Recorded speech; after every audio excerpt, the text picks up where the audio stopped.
हाथी घोड़ा पाल की जय, कन्हैया लाल की जय श्री कृष्णा। दोस्तों, मथुरा की जन्माष्टमी का पर्व तो सभी लोग मनाना चाहते हैं, लेकिन हम सब मथुरा आके इसे मना नहीं सकते, तो क्यों ना घर पे ही इसका थोड़ा सा आनंद उठा लिया जाए। तो मैं आपके लिए मथुरा का स्पेशल कृष्ण जी का प्रसाद लेकर आई हूँ, जो उनके जन्मदिन पर यहाँ पे जरूर लगाया जाता है। आइए उनके प्रसाद की थाली एक एक करके हम बनाते हैं। तो हम सबसे पहले बनाने वाले हैं मिंगी का पाक, जिसे मेलन सीड्स भी कहते हैं। तो यहाँ पे मैंने मिंगी ली है, मेलन सीड्स जिसे कहते हैं, खरबूजे की मिंगी होती है ये। इसे मैंने एक कढ़ाई में डाल दिया है और इसको मैं बिना घी डाले ही थोड़ा सा रोस्ट कर लूंगी, यानी कि भून लूंगी। जैसे ही हल्की सी चटकने की आवाज आने लगे, अभी आपको आवाज सुनाई देगी, तो मतलब हमारी मिंगी जो है वो बिल्कुल भुन चुकी है अच्छी तरीके से। तो गैस को मैं बंद कर दूंगी और इस मिंगी को मैं एक प्लेट में निकाल लूंगी।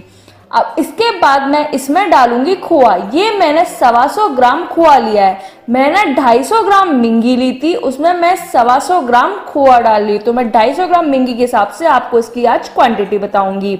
और खोए को भी मैं थोड़ा सा भून लेती हूँ। खोआ भूनना इसलिए जरूरी है कि अगर आप खोआ बिना भूने डाल देंगे तो आपका पाक जो है वो एक दिन में ही खराब हो सकता है, 1 से 2 दिन में।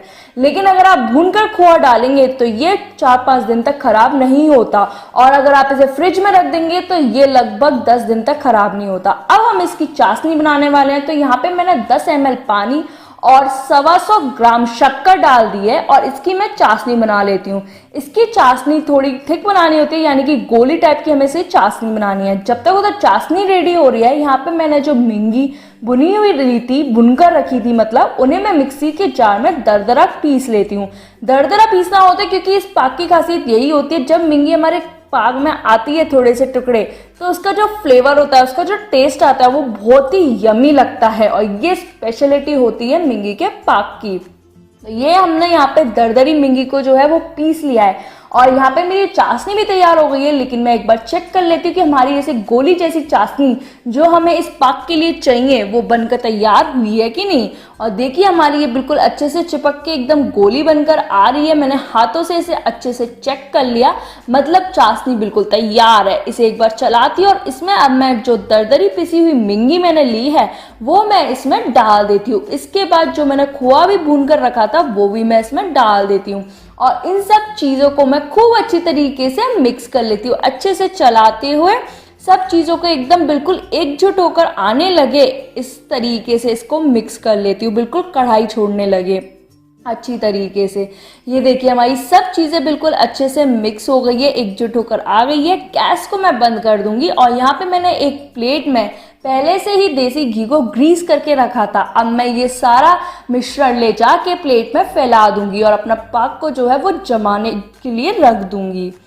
तो यहाँ पे मैं सारा इसका जो मिश्रण है एक प्लेट में सेट कर लेती हूँ अच्छी तरीके से, एकदम गोल करते हुए। देखिए हमारा ये जो है बिल्कुल सेट हो गया है। अब मैं इसको छोड़ देती हूँ ठंडा होने के लिए, ताकि हम इसकी पाक जो है पीसेस में कट कर सके। अब हम दूसरे अपने जो है प्रसाद की चीज़ बनाने वाले हैं। उसके लिए मैंने ये ग्रेटेड किया हुआ कद्दूकस किया हुआ नारियल लिया है, काजू के टुकड़े, बादाम के टुकड़े और मखाने के टुकड़े लिए हैं।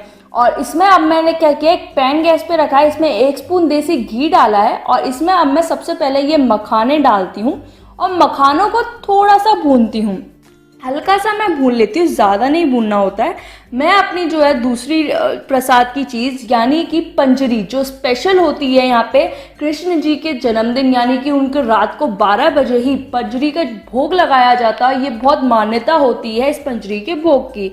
अब मैं इसी तरीके से 1 स्पून घी डालते हुए ही काजू और बादाम जो मैंने टुकड़े लिए थे उनको भी मैं इसमें भून लेती हूँ। बस हल्का सा थोड़ा सा भूनना होता है। इससे क्या होता है, इसका इस पंजरी में बहुत अच्छा टेस्ट आता है। और ये भोग की है तो हम हमेशा देसी घी यूज़ करते हैं कि हम भोग के लिए बना रहे हैं। और एक बाउल में निकालती जाती है ये सब चीज़ें। ऐसे ही नारियल को भून लेती हूँ। नारियल को मुझे बिना घी के ही भूनना होता है, ऐसे ही भून लेती हूँ, उसमें घी में बिल्कुल नहीं डालती हूँ। हल्का सा ही, बस हल्का सा, जैसे आप देखेंगे कलर चेंज होने लगेगा, ब्राउनिश होने लगेगा, बस इतना ही हमें भूनना होता है। मीडियम गैस पे ही आप इन सब चीज़ों को भून लीजिए और एक बाउल में निकालते जाइए। अब ये मैंने धनिया पाउडर लिया है, धनिया पाउडर को भी मैं इसी तरीके से भून लेती हूँ। याद रखें धनिया पाउडर को भी आपको बिना घी के भूनना है, तभी ये पंजरी जो है बहुत अच्छे से बनकर आती है। तो इसलिए बिना घी के आपको इसे भूनना है, सूखा ही भूनना होता है। और इस धनिये को भी मैं इस बाउल में ही डाल देती हूँ और इसे खूब अच्छे से मिक्स कर लेती हूँ। अब क्या करेंगे, हमारी वैसे पंजरी तैयार है, लेकिन अभी हमने इसमें मीठा तो डाला ही नहीं, तो हम यहाँ पे मैंने लिए पिसी हुई शक्कर। अगर आप शक्कर डालें तो बेस्ट है, क्योंकि प्रसाद के लिए हम यूज़ कर रहे हैं, इसलिए हम शक्कर ही यूज़ करते हैं। शक्कर को पीस कर लिया है। अगर इन केस आपके घर में शक्कर अवेलेबल नहीं है, आप मजबूरी है अगर आपके पास शक्कर नहीं है, तो आप बूरा भी इसमें यूज़ कर सकते हैं। और शक्कर को भी मैं इसमें खूब अच्छे से मिक्स कर लेती हूँ। और देखिए हमारी ये प्रसाद की चीज़ रेडी है। हमारी पंजरी जो है बिल्कुल बनकर तैयार है भोग लगने के लिए।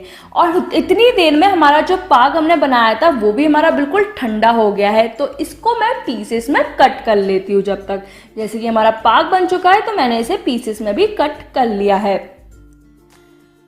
जितने भी बड़े पीसेस रखना चाहें, छोटे पीसेस रखना चाहें, उस हिसाब से कट कर लीजिए। और देखिए मैं आपको पाग के एक पीस निकाल के दिखाती हूँ। कितना बढ़िया हमारा एकदम मतलब बनकर आया है ये पाग। हल्का सॉफ्ट क्रंची होगा क्योंकि इसमें हमने थोड़े से दाने छोड़े थे, तो बहुत टेस्टी ये बनकर आता है। तो हमारी ये दूसरी भी तैयार है प्रसाद की, जो है हमारा मिंगी का पाग। तो ये दोनों हम इस पर रख देते हैं, प्लेट में रख लेते हैं अभी। मतलब अब हम पंचामृत बनाएंगे। तो ये हमने एक तुलसी पत्ती रखी है, इसके ऊपर हम ठाकुर जी को विराजमान करते हैं और विराजमान करने के बाद इनका पंचामृत बनाते हैं। तो पहले हम ठाकुर जी को इसमें दूध से स्नान कराते हैं, उसके बाद उन्हें कर्ड से स्नान कराया जाता है।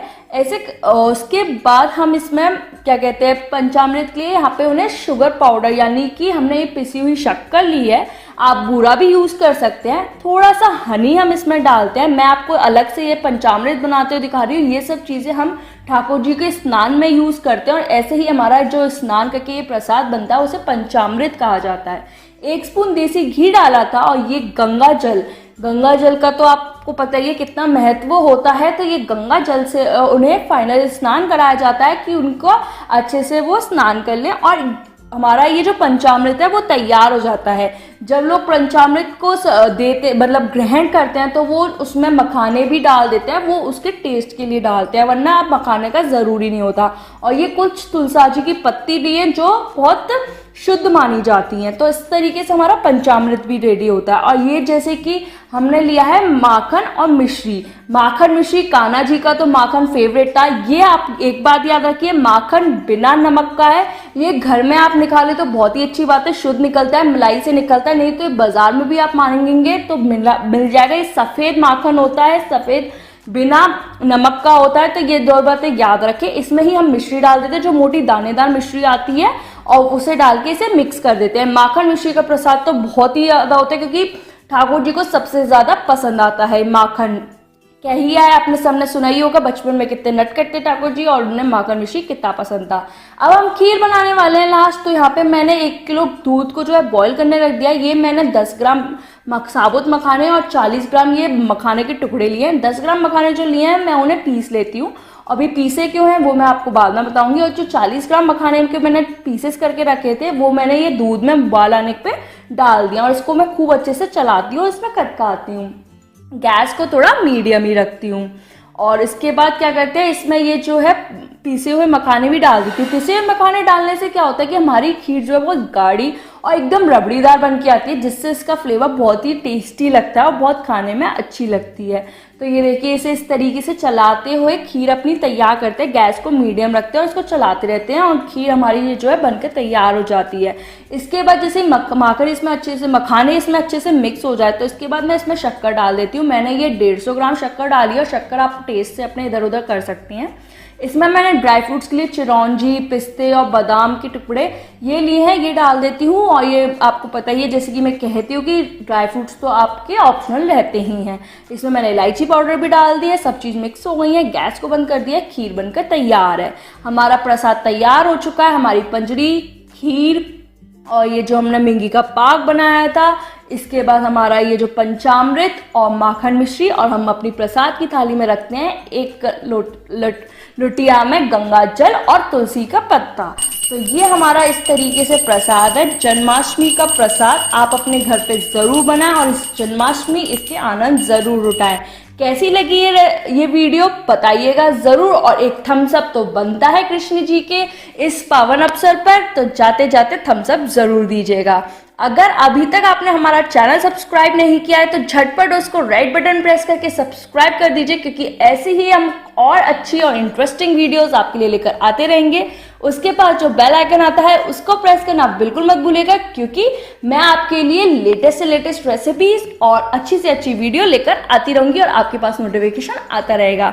तो अब हम अपनी नेक्स्ट वीडियो में मिलेंगे, तब तक के लिए बाय बाय।